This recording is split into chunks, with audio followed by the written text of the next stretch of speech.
11:11 on the dot. Dang it. All right, so I just wanted to come through really quick. Ain't gonna hold you much longer than necessary to speak about the energy without me going into all of this and all of that. Just be aware of energy shifts, you know. Um, Even those that may believe in retrograde, those that don't believe in retrograde, at the end of the day, we're going to have to deal with people. We're going to have to deal with ourselves. And there are going to be a fluctuation of energy. I definitely sense that a lot of people are going to be pushed towards shadow work. I feel that there will be breakups. I feel like that there will be a lot of tower moments. And for a lot of people, that's going to be, oh, you know, don't feel like things is going bad. Things is going good.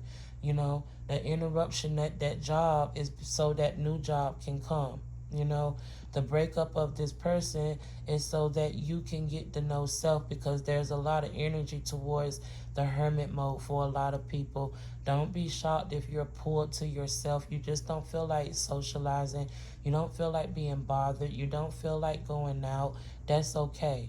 This is not the time also to do anything that is of action. This is all time of thinking, writing, healing, loving, patience, all of those virtuous words, you know, placing boundaries, saying no, and being okay with saying no.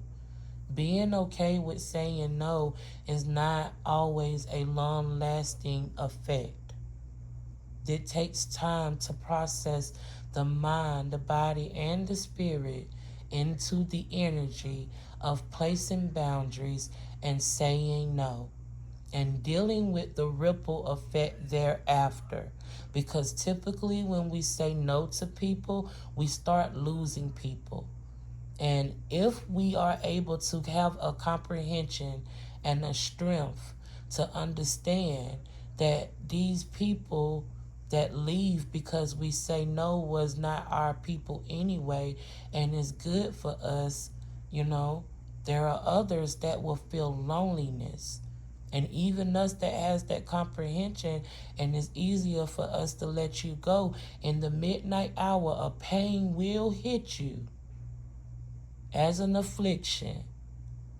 And you have to reason with that old self to help that old self understand why it is best this way. And it's going to hurt. A lot of people don't talk about that. Being okay with saying no. Once you get past no, that guilt come in, that fear come in. Did I do the right thing? Should I have said that? You know, and you know good and damn well you should have said it.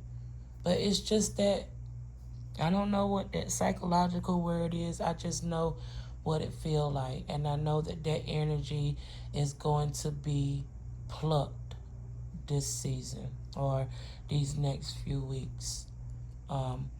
I know that there are going to be many of us that we going to be just fine. Because we be doing our work. We tap in. We know the 1 2 1 2 1 2.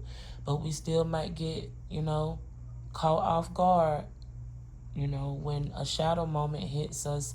And I want us to practice patience and resilience. I don't want us to go backwards, you know, trying to hinder ourselves or being afraid even. You know, Spirit would challenge me all the time when I'd be afraid of something. I'd be like, oh my God, what am I going to do? Spirit said, what's the worst that's going to happen? You already know what it looked like back there. So that's what you trying to go back to? I'd be like, nope. I get brave again, you know. It's that constant talking and loving and reassuring of self, because ain't nobody out there in the world gonna do it. And if you turn around and you open yourself up to people, especially in this dang on energy field, you know, and you open yourself up and you're vulnerable, and you gonna reach somebody that's going through a storm, their own self, that ain't healed their own self, They gonna project some shit on you, and you gonna go opening up wounds with bacteria fingers, wondering why you about to get gangrene or whatever that word called. I'm just saying, man, we have to be aware, and we have to be cautious, and we have to be patient enough to ease our way through these times that are coming. So,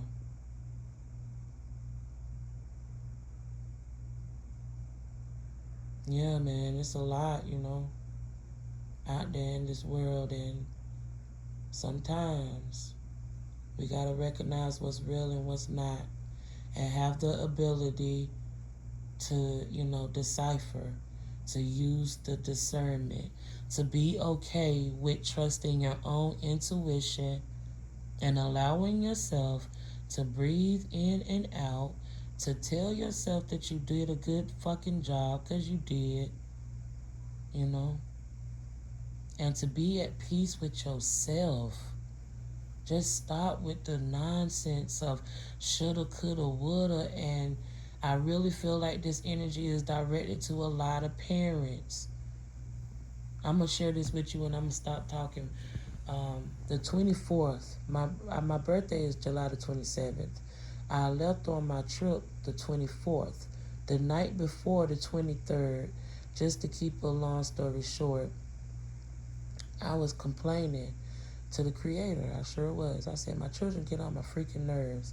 They don't prioritize me. They don't put me first.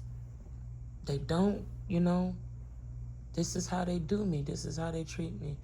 And I just got quiet, and Spirit said, you the one taught. I can laugh about this shit now, but I was mad. I was so mad. Spirit said, you the one taught them that. I was like, what? How? All the sacrifices, and then I just heard it was like, sacrifices was like, sacrifice, right? And all I could do was get into this trance of how many times I sacrificed. Was it really necessary? Was it really? Is it all because I wanted you to have something I ain't never had? Look at the mother freaking look. Anyway, y'all need to take a break, baby. Sometimes that sacrifice wasn't worth it. Sometimes they didn't deserve it. Sometimes they didn't need it. And look at them now. Be an old ass withering. They acting like you Google. Mama, what's this? What's that? If you don't get out my face. Say it with your chest. That's the message. I love you.